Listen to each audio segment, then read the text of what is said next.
In 2008, Wrexham were relegated to the Conference National, beginning a 14-year spell out of the Football League. But what if their takeover had happened back then? Could they rise back up the pyramid as swiftly as they have in recent years? Let's find out.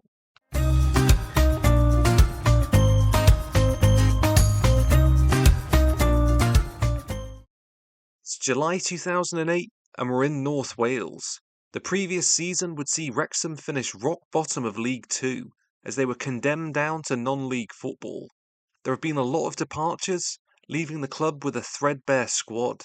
Thankfully, Rob McElhenney and Ryan Reynolds have arrived with their checkbooks. The club has been given an increase in prestige, sponsorship, and wage bill, and is looking to return to the glory days. And just like in reality, they haven't been hesitant to spend. Similarly to the signing of Ben Foster, the club has identified the need for a veteran keeper. As one of the first signings of the new era, ex-England international Ian Walker has joined the club on a free transfer. Despite that influx of money, there has been some restraint so far. Just 185 grand has been spent in total on transfer fees. There have been shrewd loan acquisitions too, like Fran Merida. In reality, the 08-09 conference season was won by Burton Albion. Torquay would join them in promotion through the playoffs. Despite their lofty ambitions at the time, Wrexham would actually finish down in 10th position. And there was a risk of history repeating itself. It would take 6 league games for the Welsh club to finally register a victory. An 87th minute winner against Salisbury secured the 3 points. Results would improve, but there was still a vulnerability to this side. With January fast approaching, the club would need to invest further to ensure a return to the professional game. And that would be just what they did. 6 further signings would join in the winter window, bringing the spend up to 1.5 million. The signings of Michael Dewberry and Kyle Walker should add nicely to a defence, which has only conceded 20 goals in the opening 26 matches of the season. With an improving defence and a free-scoring attack, the close to the season would see Wrexham hit formidable form, losing just once in the final 18 matches. And that was enough to secure promotion. At the first time of asking, Wrexham have restored their status as a Football League club, in total earning 97 points and automatic promotion. And their prize for victory will see them lining up against a few familiar sides. League Two will see them competing against the likes of Brentford and Bournemouth. With that in mind, the improvements to the squad are continuing. Another transfer record for the new ownership sees the signing of Mark Beevers. Last season saw the centre-half play 41 matches for Championship side Sheffield Wednesday. That kind of experience will be invaluable in the lower tiers. Not everyone has been quite so enthusiastic to join though. In an incredibly ambitious move, Wrexham looked to sign Champions League winning forward Luis Garcia for 200 grand. Unsurprisingly, he didn't fancy exchanging Atletico Madrid for the English lower leagues just yet. Even without him, success would continue. This was a side looking to emulate reality with back-to-back promotion. With that in mind, a further 3.9 million would be spent in the 2010 January window. $1 million for Adam Lallana turned into an absolute steal for them, as he became an integral part of the squad for many years to come. Just like last year, there'd be a strong close to the season. This absolute thunderbolt against Wycombe secured a 4-2 victory. With May rapidly approaching, the table was once again great reading for a Wrexham fan. A second promotion in 2 years meant they were now a League One club. Once again they proved to be a formidable defensive side, conceding just 30 goals during the course of the season. And they wouldn't rest on their laurels. Understanding the need for constant improvement, they've slightly adapted their transfer policy for League One, avoiding larger transfer fees. They've made a number of impressive loans, but their most astute acquisition is surely the signing of Paul Scharner. On a free transfer, this is a fully fledged Austrian international who'll be lining up week in, week out in Wrexham's midfield. The Welsh club's success would continue as they adapted well to their new surroundings in the third tier. Time and time again, their new signings would combine well. Here Shana scores the winner in a 2-1 victory against Brighton. The season's true revelation would be the form of Adam Lallana. 16 goals and assists in his first 17 league starts catapulted him to being one of the first names on the team sheet. And in what's almost becoming an annual tradition, promotion would be secured in May. Remarkably, they'd absolutely dominate the division, winning the title by over 30 points. This is where it'll get a little more interesting. In the Championship, they aren't going to quite enjoy the same level of financial dominance. Plus, they'll be competing with other huge clubs. Dropping down from the Premier League for the upcoming season will be Fulham, Bolton Wanderers, and QPR. But that need for constant improvement remains the same. Again, there has been squad turnover. Billy Mehmet has departed. In the last 2 seasons, he's contributed 41 goals and assists in League One and League Two. His form in the latter was a major reason for that promotion. Realistically, though, he's just not going to cut it in the Championship. For $1.5 million, Stephen Hunt has joined the club from Reading. The Ireland international should offer a significant upgrade in that position. And there's been another huge arrival. Since the days of the Conference North, Dean Saunders has navigated 3 consecutive promotion seasons. The Welsh national team would come calling, which he gladly accepted, leaving a void in the dugout. And what an acquisition they've made. Champions League winning manager Frank Rijkaard.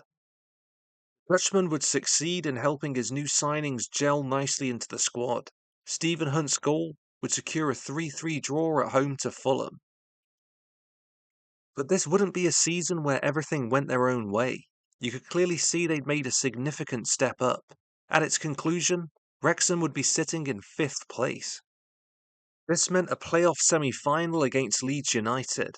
Fabian Delph's goal would open the scoring, before a 3-0 aggregate defeat meant a second season in the Championship. Not a terrible season by any stretch of the imagination, but they've definitely learned the hard way the difficult nature of the playoffs. Hoping to avoid that same disappointment again, Rijkaard has signed one of his compatriots, Jonathan de Guzman. In 2014, he was part of the Dutch squad which finished 3rd in the World Cup. The Red Dragons have secured him on a free transfer for next season, a great piece of business. This time around, it will be Wigan, Birmingham and Barnsley falling down from the Premier League. De Guzman wouldn't be the only arrival though. The $7 million spent this summer is a new record for the new ownership. Established Championship players like Gary McSheffrey will offer decent depth. The buy which really jumps out to me though has to be Fabrizio Colaccini. Age 31, he's a defender literally in his prime. He's fallen down the pecking order slightly at Newcastle, but at his new club, he's an enormous asset. The stability offered by the Argentine in defence really allowed Wrexham to play on the front foot. Paul Scharner didn't want to be overshadowed by any of the new arrivals, curling the ball home from range. Again versus Burnley, they'd really demonstrate the technical quality this side had. Some nice interchange of passing before de Guzman converts calmly at the back post. And this time around, there'd be no playoff disappointment. A second place finish meant for the first time in their history, AFC Wrexham were playing at the top level of the English pyramid. With Leeds and Birmingham City joining them, things were going to be difficult in the Prem. For a fee of $4.7 million, starting Wales goalkeeper Wayne Hennessy arrived from Wolves. Struggling to get game time, Wrexham make arguably the biggest signing in their entire history, bringing Michael Carrick across from Manchester United. Even now at the age of 32, technically he is an elite midfielder. And just like in reality, Stephen Fletcher would sign with the club. Here at the age of 26, he's literally in his prime, and any chance of survival is probably going to be dependent on his form in front of goal. But there'd be failed pursuits too. Rijkaard was clearly hoping to combine 2 ex-United midfielders. Owen Hargreaves would consider his move for a while, but decided against a reunion with Carrick. In all, $29.5 million was spent over the duration of the 2014 season.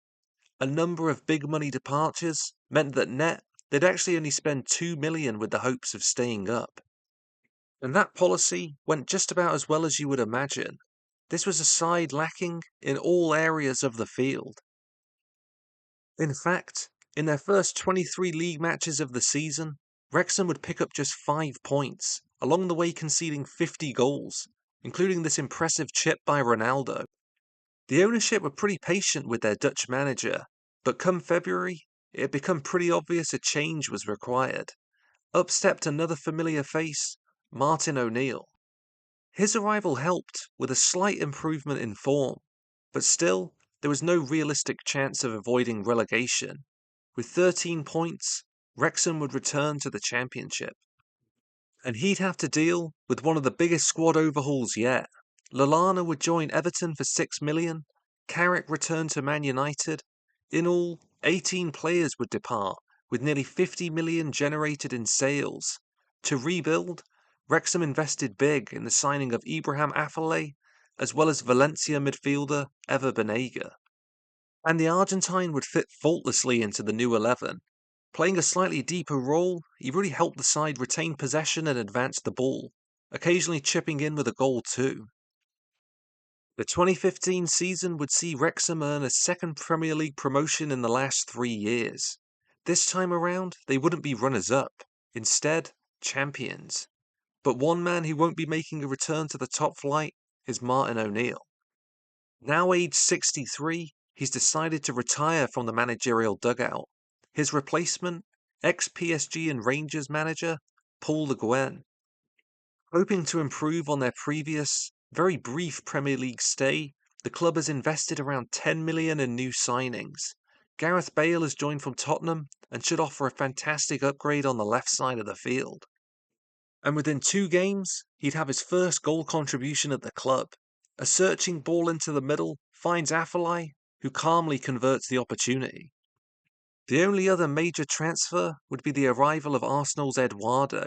The Croatian forward has proven himself a decent Premier League striker, capable of scoring goals. With Wrexham only scoring 26 in their last season in the top flight, any chance of survival is surely dependent on him. And he didn't disappoint. In all, he'd contribute 10 goals and 5 assists over the course of the season. His instincts in the 6-yard box were elite, getting on the end of Bale's cross. Without him, relegation would have been assured. But against all the odds, for the first time, Wrexham have managed to retain their spot in the top flight. They've nearly trebled their points total to 36. It wasn't just the Croatian on form, Stephen Fletcher too. His 12 goals put him 10th in the league's Golden Boot race. The coming year would see Wrexham hoping to establish their place in the division. There were players coming and going. Just like last year, the Scotsman's goals were invaluable. Hosting United, Wrexham would secure a historic victory courtesy of this long-range strike. The playoff semi-final defeat to Leeds was also avenged, as again Fletcher breaks free and shows a burst of pace to get on the end of the ball, securing another 3 points. The $41 million spent in the 2017 season was a new club record. Players like Ryan Bertrand and Danny Simpson really helped offer some much-needed depth in the defence. With the season drawing to a close, this would be another historic campaign for the club. A 13th place finish and 50 points was a new high. For the first time yet, Wrexham had secured a positive goal difference too. But in a very familiar tale, with any Premier League success, inevitably, bigger clubs come and circle. Ignacio Jerez, a player Wrexham signed for just $1 million in 2013, leaves the club for Barcelona. His final appearance at the club wouldn't be memorable. The team became porous at the back, and with defending like this, it wasn't surprising to see them get embroiled once again in a relegation battle. Even the signing of a consummate professional like Antonio Valencia did little to help the situation. With 10 games to go, the Welsh club was sitting in 18th, 6 points from safety.